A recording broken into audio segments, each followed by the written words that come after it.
আসসালামু আলাইকুম, welcome to my channel. আজকে আমরা কথা বলবো অনেকে ফটোশপের ভিতরে অব্র নিয়ে অনেক প্রবলেমে পড়েন। যেমন ধরুন আমি এই ফটোশপের মধ্যে আমি লিখতেছিলাম বাংলা, যেমন আমি তোমাকে ভালোবাসি।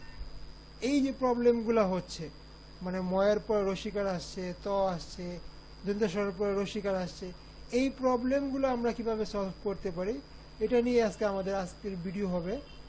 তো চলুন শুরু করা যাক। আমরা পুরোটা ডিলিট করে দিই। আচ্ছা, এরপরে আমরা কি করব, আমরা আমাদের অব্রর যে বারটা আছে, অব্র বারের মধ্যে দেখবেন সরয় নামে একটা চিহ্ন দেওয়া আছে, সরয় একটা চিহ্ন দেওয়া আছে, এখানে একটা ক্লিক করবেন। ক্লিক করার পরে এখানে অপশনে আসবেন। অপশনে ক্লিক করার পর ঠিক বামে দেখবেন নিচে লেখা আছে গ্লোবাল আউটপুট। এই গ্লোবাল আউটপুটের মধ্যে ক্লিক করবেন। ক্লিক করার পরে এখানে দুটো অপশন আসবে, আউটপুট অ্যাজ ইউনিকোড এবং ঠিক নিচে লেখা আছে আউটপুট অ্যাজ ANSI।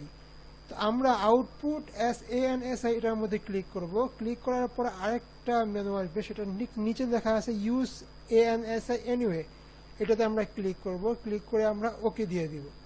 ওকে দেওয়ার পরে এখন আমরা বাংলা লেখা ট্রাই করি। বাংলা সিলেক্ট করি, সিলেক্ট ফন্ট স্টাইল ঠিক করলাম। এখন আমরা আবার বাংলাতে সিলেক্ট করলাম। সিলেক্ট করার পরে আমরা লিখি আমি তোমাকে ভালোবাসি। দেখুন আমাদের প্রবলেমটা কিন্তু সলভ হয়ে গেছে। তো এইভাবে আমরা অনেকগুলো ভিডিও ইনশাল্লাহ দিব নেক্সটে। আমাদের চ্যানেলগুলো সাবস্ক্রাইব করে রাখুন, এতে আমরাও ইন্সপায়ার হব নতুন নতুন ভিডিও দেওয়ার জন্য। ধন্যবাদ।